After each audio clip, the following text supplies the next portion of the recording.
Coronariografía.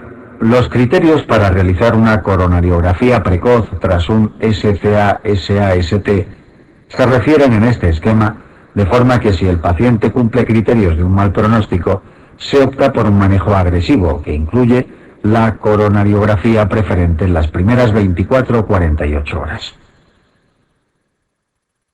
Sin embargo, cuando el paciente no tiene criterios de mal pronóstico, es razonable elegir, y en algunos centros se tiende a ser agresivo y realizar coronariografía precoz en todos los casos, mientras que en otros se opta por un manejo conservador, de manera que tras al menos 48 horas, mediante una prueba de detección de isquemia, como una ergometría, se trata de detectar la presencia o no de datos de alto riesgo.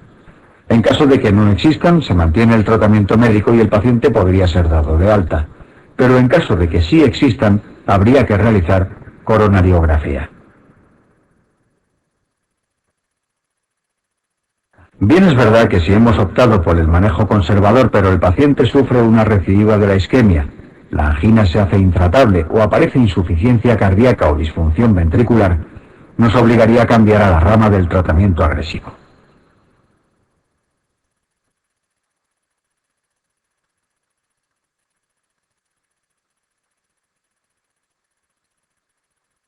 Síndrome coronario agudo con ascenso del ST, SCA-CA-ST. Clasificaciones y ECG. En cuanto al SCA-CA-ST, el clásico infarto transmural, es importante recordar clasificaciones clínicas como la de Killip, en cuanto a la presencia o no de signos de insuficiencia cardíaca, o la de Forrester, basada en la determinación del gasto cardíaco y de la presión de enclavamiento pulmonar, que permiten clasificar los infartos en distintas graduaciones con distinto pronóstico.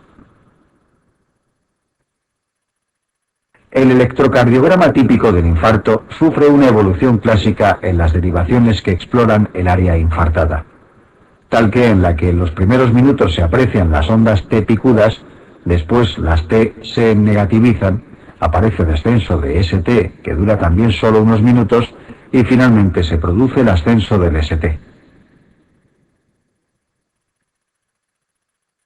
En las horas siguientes progresivamente va desapareciendo la onda R del electrocardiograma para transformarse en onda Q, y si se mantiene la situación acabará desarrollando un complejo QS con ascenso de ST y onda T negativa que va a permanecer mientras exista la isquemia, puesto que cuando haya muerto todo el territorio miocárdico en riesgo, se va a normalizar el segmento ST, permaneciendo la onda Q y la onda T negativa de por vida.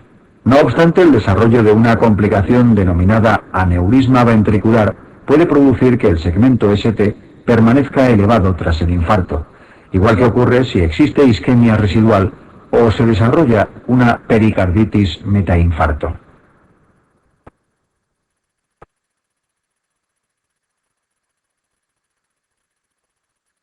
Marcadores de daño miocárdico. Los marcadores miocárdicos de necrosis son múltiples y conviene recordar que el más precoz es la mioglobina, aunque es muy inespecífico, por lo que en general se suelen utilizar las CPK, siendo la fracción MB y específicamente la MB2 la más específica de todas. Sin embargo, la especificidad de la CPK MB2 se ve superada por las troponinas cardioespecíficas I y T, que son en la actualidad los marcadores de elección, puesto que GOT y LDH, al ser poco específicas del miocardio, han caído en desuso.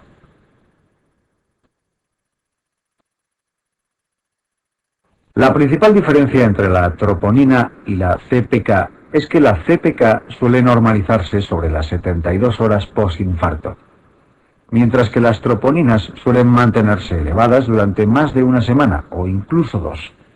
Esto implica que para la detección de un reinfarto precoz, las troponinas no son útiles, dado que persisten elevadas durante varios días, mientras que la CPK podría detectarlo, puesto que se habría normalizado a partir del tercer o cuarto día, y un reascenso indicaría la reaparición de daño isquémico necrótico.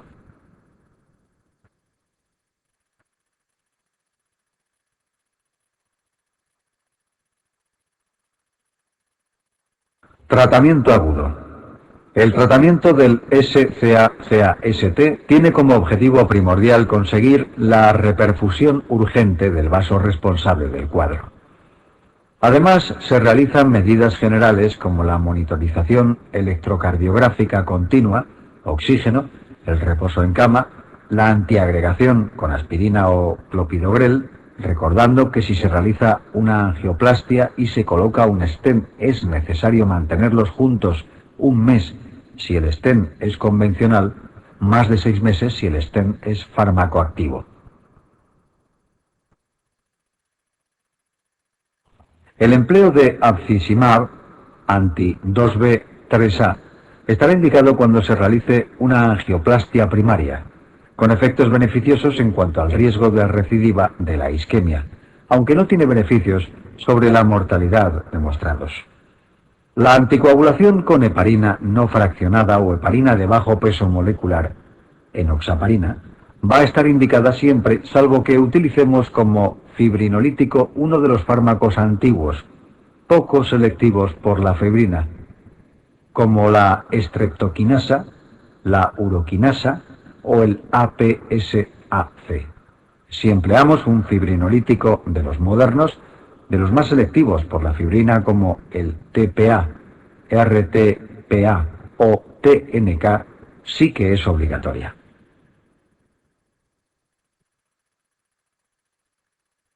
Conviene aliviar el dolor, para lo que la morfina es un fármaco muy eficaz. Igualmente los nitratos y los betabloqueantes, recordando que los betabloqueantes habrá que usarlos con precaución en presencia de signos de disfunción ventricular ligera, y en caso de que haya insuficiencia cardíaca franca, habrá que esperar para su introducción, ya que son fármacos inotropos negativos. El manejo general del paciente incluye medidas de cuidados intensivos, como vasodilatadores y diuréticos si hay insuficiencia cardíaca, intubación si el paciente desatura, inotropos positivos si hay insuficiencia cardíaca marcada, marcapasos si se produce bradicardia grave, etc. No debemos olvidar tratar los factores de riesgo cardiovascular.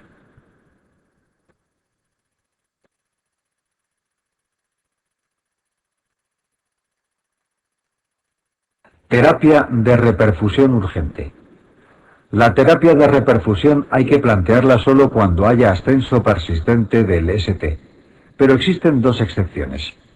Si el paciente presenta un bloqueo de rama izquierda o un marcapasos, que tiene un ECG similar, ante la sospecha clínica alta, y dado que el electrocardiograma es ciego para detectar la isquemia, estaría indicada la reperfusión urgente aunque no exista elevación del segmento ST. La otra excepción es el infarto de cara posterior, ya que el ECG de 12 derivaciones no tiene ningún electrodo registrando la actividad eléctrica de la cara posterior. Se puede registrar con las derivaciones V7, V8 y V9. Así pues, no vemos la onda Q ni el ascenso de ST en ninguna derivación, pero podemos sospechar un infarto posterior si aparecen las alteraciones recíprocas justo enfrente, es decir, en V1 y V2. Vemos lo contrario de Q y ascenso de ST, onda R y descenso de ST. Entonces se confirma que una ECO que muestra aquinesia de la cara posterior y está indicado reperfundir.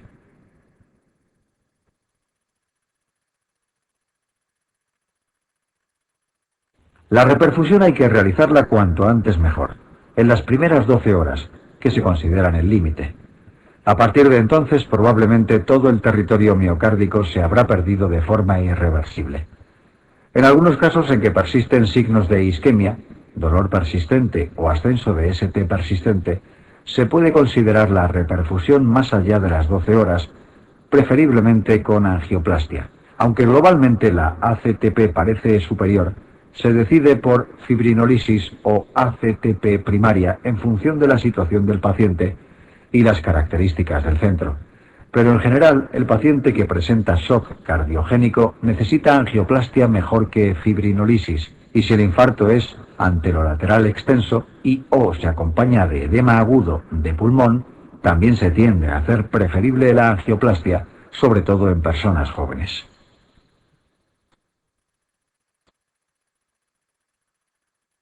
Pronóstico. En los pacientes que han sufrido un infarto y han sido sometidos a fibrinólisis con éxito, es necesaria la realización de una prueba de evaluación pronóstica a los 5 o 7 días, generalmente con una ergometría, de forma que si la ergometría resulta negativa o sin datos de alto riesgo, puede ser razonable el manejo ambulatorio. Y si presenta datos de alto riesgo, necesita una coronariografía. Si el paciente cuando llegó con su infarto ya le fue practicada una coronariografía para realizar la angioplastia primaria, evidentemente no precisa la realización de la ergometría pronóstica.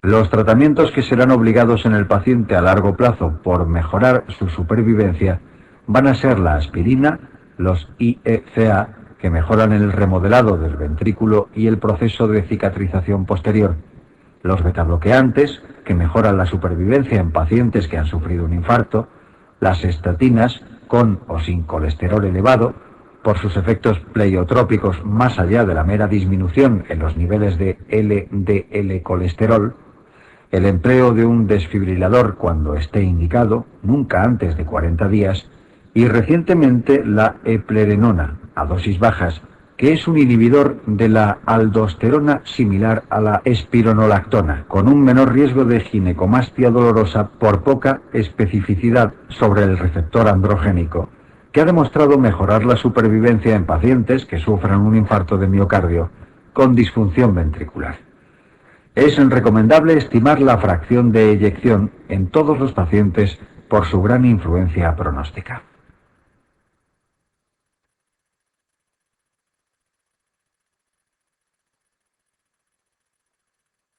Complicaciones del infarto. Taquiarritmias. Las complicaciones arrítmicas se denominan primarias a las que aparecen en las primeras 24 o 48 horas de evolución, y secundarias cuando aparecen más tarde. Las extrasístoles ventriculares son muy frecuentes como expresión de la irritabilidad miocárdica y generalmente no necesitan ningún tratamiento más allá del betabloqueante, que teóricamente debe recibir todo paciente con un infarto agudo de miocardio. El RIVA, o ritmo idioventricular acelerado, es expresión de un aumento del automatismo de las células que estaban sometidas a la isquemia severa del infarto y que súbitamente reciben de nuevo sangre por la reperfusión, espontánea o inducida con el tratamiento, y se despolarizan de forma espontánea produciendo un ritmo ventricular de QRS ancho, que es más rápido que el ritmo sinusal, pero siempre dentro de unos límites razonables. Generalmente el RIVA es asintomático y pasajero y no necesita tratamiento. Implica mejor pronóstico puesto que se asocia con la reperfusión eficaz.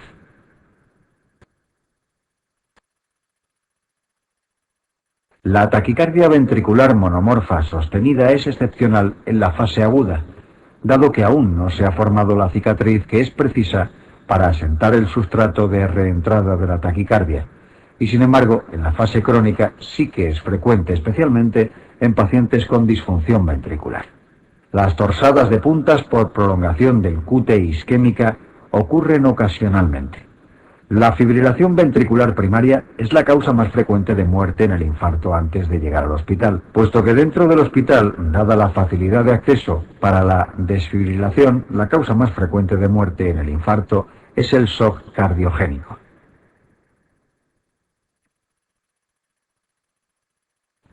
Las arritmias supraventriculares pueden ser expresión de compromiso hemodinámico, dado que el fallo ventricular aumenta retrógradamente las presiones de la aurícula y facilita la aparición de taquicardias, asociándose por lo tanto a un peor pronóstico.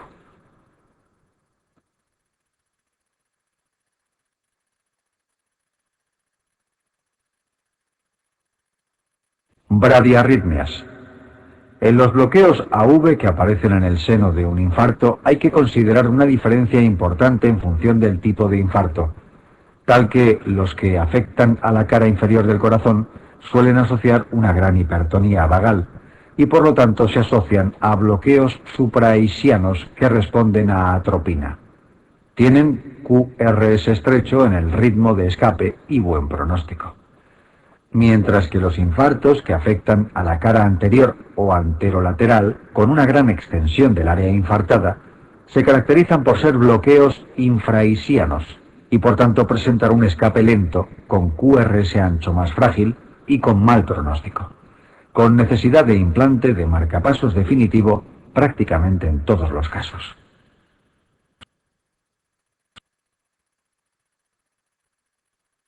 Igualmente, la aparición de un bloqueo de rama nuevo durante el infarto marca un deterioro severo del sistema de conducción que hay que monitorizar y controlar para evaluar la necesidad de un marcapasos transitorio y en ocasiones definitivo.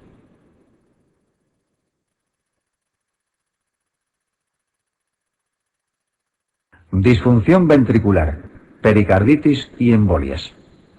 La disfunción ventricular es una complicación frecuente en los infartos extensos con distintos grados, siendo su máxima expresión el shock cardiogénico. Las clasificaciones de Killip y Forrester hacen referencia al grado de fallo ventricular que acompaña el infarto. La pericarditis que puede aparecer en los infartos puede ser de dos tipos: la pericarditis epistenocárdica o metainfarto, que aparece en fase aguda y que se caracteriza por ser expresión de la irritación de las hojas pericárdicas en contacto con la zona necrótica, presenta todas las características clínicas de una pericarditis aguda, con dolor de características pericárdicas, aumenta con inspiración y con los movimientos del tórax, se irradia típicamente al trapecio y responde al tratamiento con antiinflamatorios esteroideos como aspirina.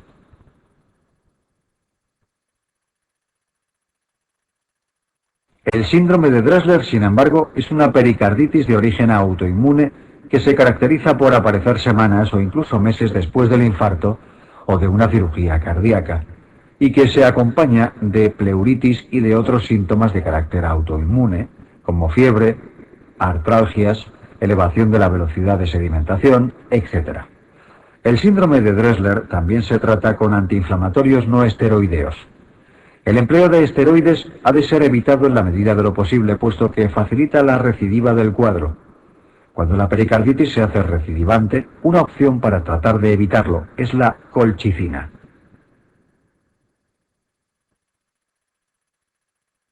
Las embolias acontecidas durante la fase aguda de un infarto por formación de trombos intracavitarios, generalmente adheridos a la pared en la zona que sufre el episodio de aquinesia, son raros, pero más frecuentes en los infartos anteriores. Cuando hay infartos de ventrículo derecho, se puede provocar una embolia pulmonar relacionada con la inmovilización o con la formación de coágulos intracavitarios.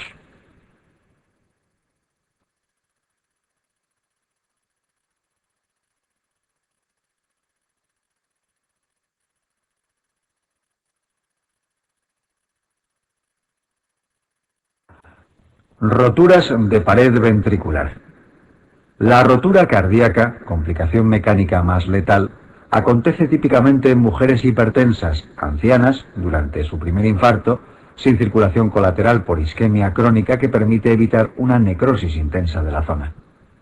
Típicamente unos días tras el infarto, y cuando el paciente inicia la deambulación, sufre bruscamente de pérdida de conciencia con disociación electromecánica, elevación de presión venosa yugular y presencia detectable con ecografía de derrame pericárdico masivo, que produce taponamiento y el colapso en pocos segundos. Los pacientes generalmente mueren.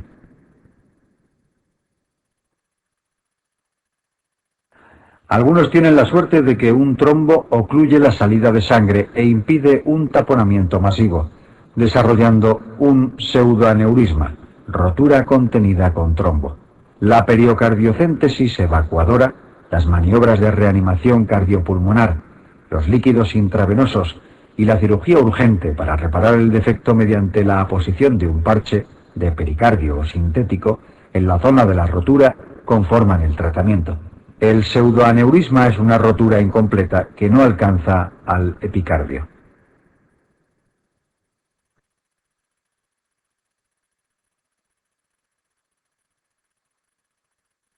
La CIV, o comunicación interventricular, es una rotura que afecta al septo interventricular. Súbitamente se forma una comunicación entre VI y VD, que en diástole tienen presiones parecidas, pero en sístole predomina la del ventrículo izquierdo, por lo que fluye sangre hacia VD y aparece un soplo desde el lado izquierdo que se dirige hacia el lado derecho en la zona mesocárdica. Esta sobrecarga de volumen derecho va a provocar signos y síntomas de congestión pulmonar. La ecografía confirma el diagnóstico y un cateterismo con determinación de saturación de oxígeno, primero a nivel de la vena central, luego de aurícula derecha y luego de ventrículo derecho, detectará un salto oximétrico, es decir, un aumento brusco de la saturación de oxígeno al pasar de aurícula derecha al ventrículo derecho, que confirma la presencia del cortocircuito. El tratamiento de la CIV, que es más frecuente en localización en el septo anterior, va a ser siempre quirúrgico, y hasta que llega la cirugía se suelen emplear diuréticos, vasodilatadores, inotropos, balón intraaórtico, contrapulsación y oxigenoterapia.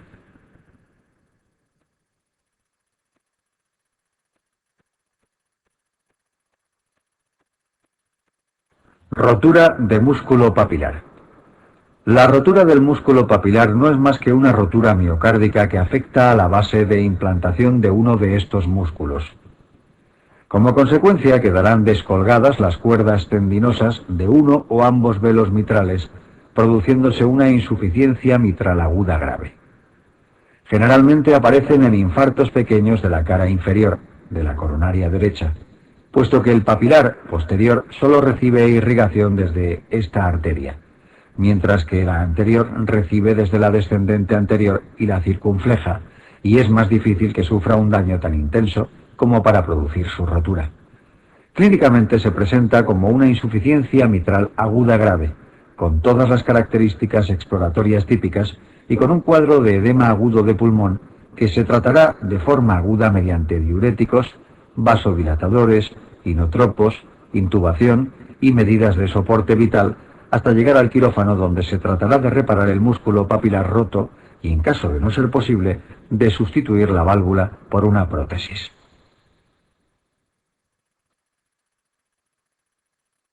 Además de la rotura, los papilares sometidos a isquemia intensa pueden sufrir disfunción importante que origine una insuficiencia mitral transitoria durante los episodios de angina o isquemia y que desaparece cuando mejora la perfusión miocárdica. Por otra parte, los infartos que afectan a la pared ventricular en la zona de implantación de un papilar y desarrollan ahí un área de disquinesia o un aneurisma pueden producir, consecuencia de la anomalía geométrica, una insuficiencia mitral fija por afectación del aparato subvalvular, por tirar de uno o ambos velos mitrales durante la sístole hacia la cavidad ventricular, impidiendo su correcta coaptación.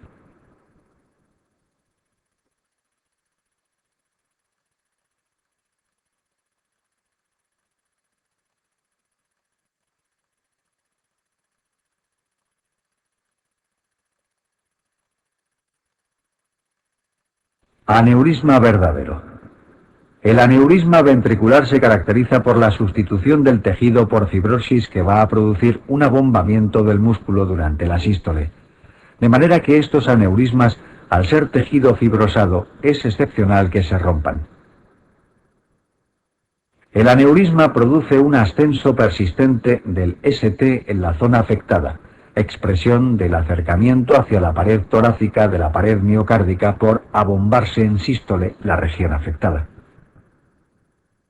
Las complicaciones del aneurisma son escasas y generalmente derivadas o bien de la formación de circuitos de reentrada en torno a la boca del aneurisma, o bien de la formación de coágulos o trombos en su interior que pudieran eventualmente desprenderse y dar lugar a una embolia. Los IECA y ARA2 parecen ser útiles durante la fase subaguda del IAM para favorecer un remodelado adecuado de la zona infartada, evitando así el desarrollo del aneurisma. Salvo que el aneurisma produzca complicaciones, no precisa de tratamiento específico, si bien en algunos casos extremos provoca una alteración geométrica tal que facilita la aparición de disfunción sistodiastólica exagerada, en cuyo caso puede estar indicada la aneurismectomía u otras técnicas quirúrgicas para producir un remodelado artificial de la cavidad ventricular, como la intervención de DOR.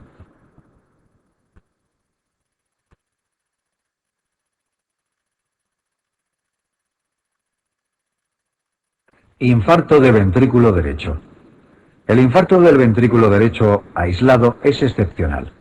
Suele aparecer como una complicación del infarto de cara inferior del corazón por afectación de coronaria derecha que se extiende al ventrículo derecho, de forma que éste pierde su capacidad contráctil. Clínicamente se presenta con hipotensión severa, desproporcionada para la generalmente escasa extensión del área infartada del VI. Cursa con elevación de presión venosa yugular por incompetencia diastólica del ventrículo derecho. El diagnóstico se confirma documentando la presencia de onda Q y ascenso del ST en derivaciones que exploran el ventrículo derecho, es decir, V3R y V4R, o bien con una ecocardiografía que muestra la hipocontractilidad del VD.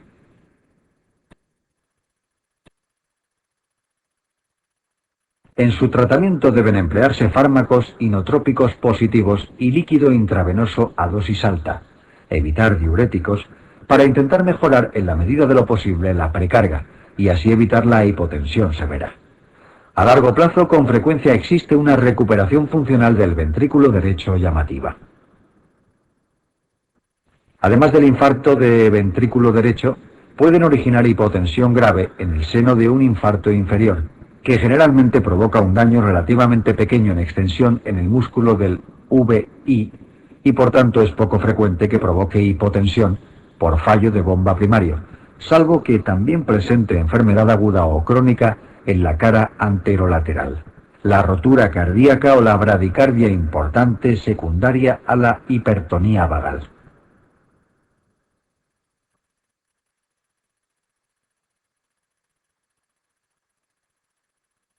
Valvulopatías izquierdas. Etiología.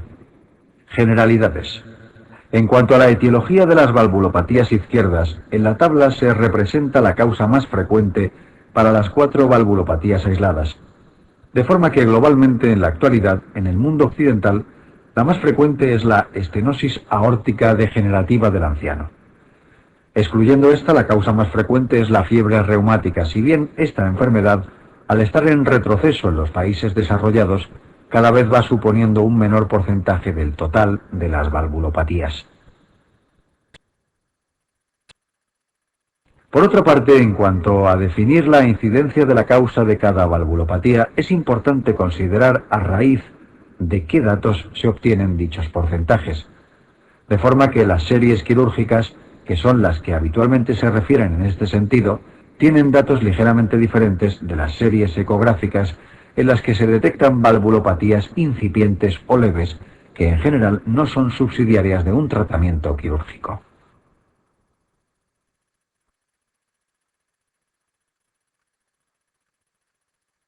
Enfermedad mitral.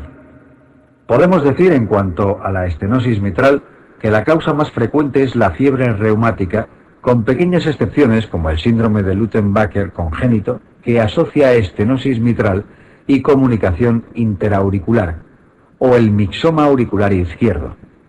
Este es un tumor benigno del corazón que asienta generalmente en el septo auricular a nivel del limbo de la fosa oval en el lado izquierdo, siendo pediculado, benigno desde el punto de vista histológico, pero maligno por la localización en la que se encuentra, de tal manera que puede producir dificultad al paso de la sangre de aurícula a ventrículo izquierdo. Por lo tanto, una fisiopatología similar a la que presenta la propia estenosis mitral.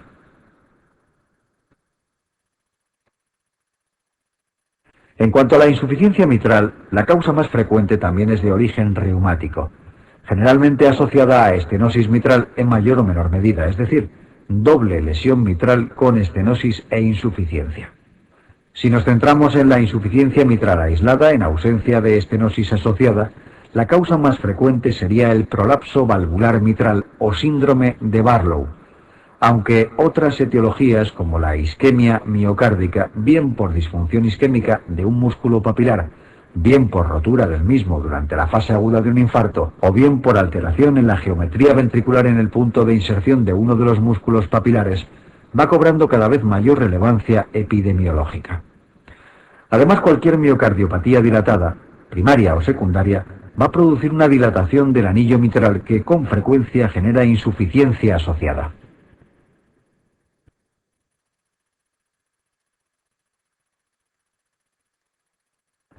Enfermedad aórtica.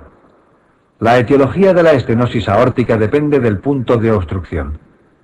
La supravalvular acontece en el síndrome de Williams-Campbell, cara de duende, retraso psicomotor, hipercalcemia neonatal. Cuando la obstrucción es subvalvular, predomina la miocardiopatía hipertrófica obstructiva, o bien membranas congénitas en esta localización. La más frecuente es por afectación de los velos. Según la edad, predomina en jóvenes la válvula congénita unicúspide, un único velo con apertura en cúpula. En edades medias, la bicúspide, con solo dos velos con una apertura conservada, pero con el desgaste de los años acaba produciendo estenosis y o insuficiencia. En ancianos la más frecuente es la degenerativa. La doble lesión aórtica es típicamente reumática.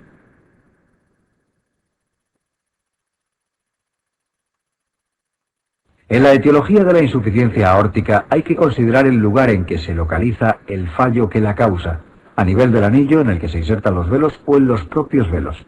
Por la afectación valvular aguda predomina la endocarditis infecciosa que produce una solución de continuidad o una dificultad para la coaptación de los velos. Crónicamente la causa más frecuente de nuevo es la fiebre reumática. Por afectación del anillo aguda, predomina la disección aórtica que progresa retrógradamente hacia la raíz y diseca el punto de inserción de los velos generando la insuficiencia. En la afectación del anillo crónica, la más frecuente es el síndrome de Marfan, que asocia ectasia anuloaórtica o anulectasia aórtica, un aneurisma de aorta ascendente que dilata el anillo de manera que los velos no llegan a coaptar en el centro. El síndrome de Marfan es fácil de caracterizar por su hiperlaxitud y por anomalías típicas como la subluxación de cristalino que genera diplopia monocular. La enfermedad de Landry, congénita, asocia a la comunicación interventricular con un aneurisma del seno de Valsalva y en ocasiones insuficiencia aórtica asociada.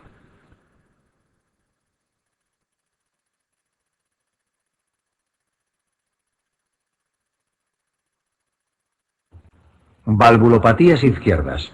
Fisiopatología. Generalidades. Sobre la fisiopatología hay poco que explicar a pesar de lo complejo que pueda parecer la tabla, siempre que comprendamos el funcionamiento normal y patológico del corazón. Veámoslo con un ejemplo. La estenosis mitral. La aparición de una dificultad al paso de la sangre desde la aurícula izquierda al ventrículo izquierdo genera un gradiente de presión durante la diástole que origina aumento en la presión auricular izquierda. Aguas atrás, las venas pulmonares, que no tienen válvulas que las separen de la aurícula, también verán incrementada su presión inicialmente de forma pasiva por la congestión y finalmente de forma activa, debido a que las arteriolas pulmonares comienzan a protegerse del aumento de presión crónico mediante la hipertrofia de su capa íntima y muscular, provocando hipertensión pulmonar. Esta hipertensión pulmonar puede dar lugar a dilatación de la arteria pulmonar y el anillo pulmonar y a una sobrecarga de trabajo de las cavidades derechas que va a acabar produciendo fallo sistólico y diastólico del VD, de forma que aparece insuficiencia pulmonar y tricúspide por dilatación de los anillos.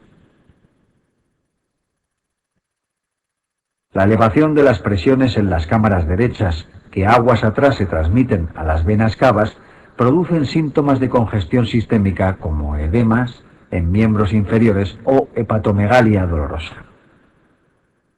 En el caso de la insuficiencia mitral, la fisiopatología retrógrada es idéntica y hay que añadir los síntomas derivados del bajo gasto anterógrado producido por el jet regurgitante que no progresa hacia adelante.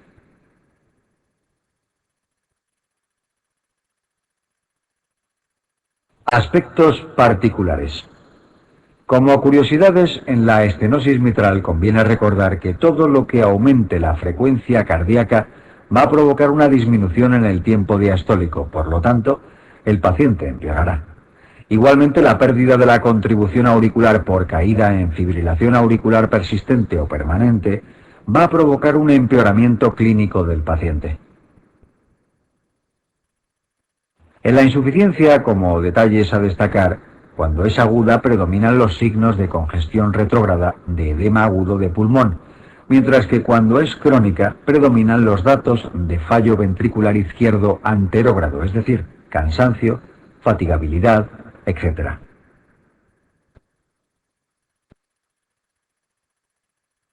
En la estenosis aórtica, aparte de todos los síntomas retrógrados, tendremos los datos propios de un paciente que tiene una dificultad a la salida de la sangre del ventrículo izquierdo y, por tanto, signos de hipoperfusión periférica.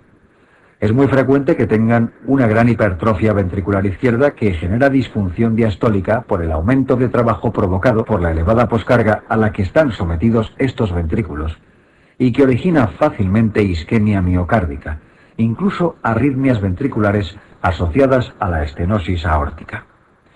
De esta forma, la estenosis aórtica severa sintomática tiene un riesgo alto de muerte súbita. En cuanto a la insuficiencia aórtica, destacar que la sobrecarga de volumen va a generar un aumento en el tamaño del ventrículo izquierdo, siendo característica una gran dilatación ventricular.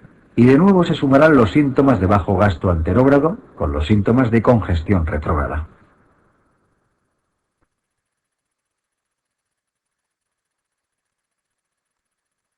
Valvulopatías izquierdas. Síntomas.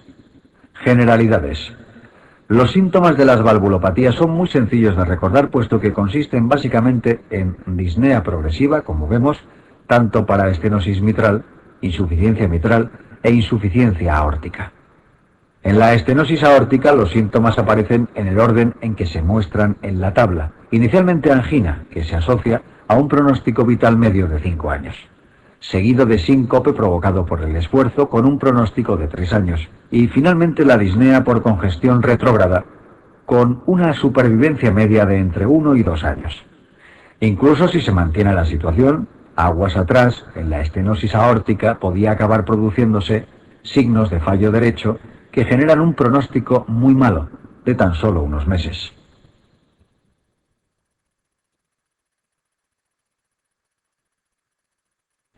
Recordar el riesgo de muerte súbita ya citado en la estenosis aórtica y el síndrome de Heyde, que consiste en la asociación entre estenosis aórtica y angiodisplasia de colon con rectorragia. En la estenosis mitral recordar además el signo de Ortner, que consiste en una gran dilatación auricular izquierda que origina compresión del recurrente larígeo y voz bitonal.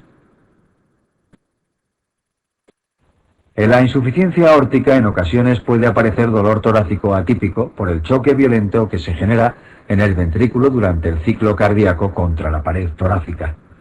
Además, el pulso típico de insuficiencia aórtica, que suele ser Magnus, Feller et Altus, da lugar a una serie de signos físicos como el signo de Muset, el signo de Quinque o la danza carotídea de Corrigan, que son expresión de un pulso arterial con un pico sistólico muy elevado y un pico diastólico muy descendido, pulso Feller ad altus y a veces bisferiens.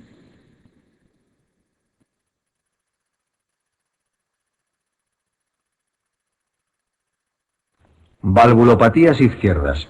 Diagnóstico. Generalidades. En cuanto al diagnóstico de las valvulopatías, es conveniente recordar las características de los soplos, que como ya nos hemos detenido a verlas previamente, no lo haremos ahora. Básicamente, con la sospecha clínica originada por el soplo y resto de signos exploratorios y la presencia de síntomas típicos, el paciente debe ser sometido a un estudio ecocardiográfico con Doppler para confirmar el diagnóstico y evaluar el grado de severidad de la estenosis o insuficiencia correspondiente. Todas las anomalías que generan en el pulso arterial, en el desdoblamiento de los ruidos, el soplo y las propias irradiaciones del mismo ya han sido comentadas. Como particularidades, recordar las frecuentes chapetas malares en la estenosis mitral y los signos físicos propios del pulso Feller et Altus de la insuficiencia aórtica.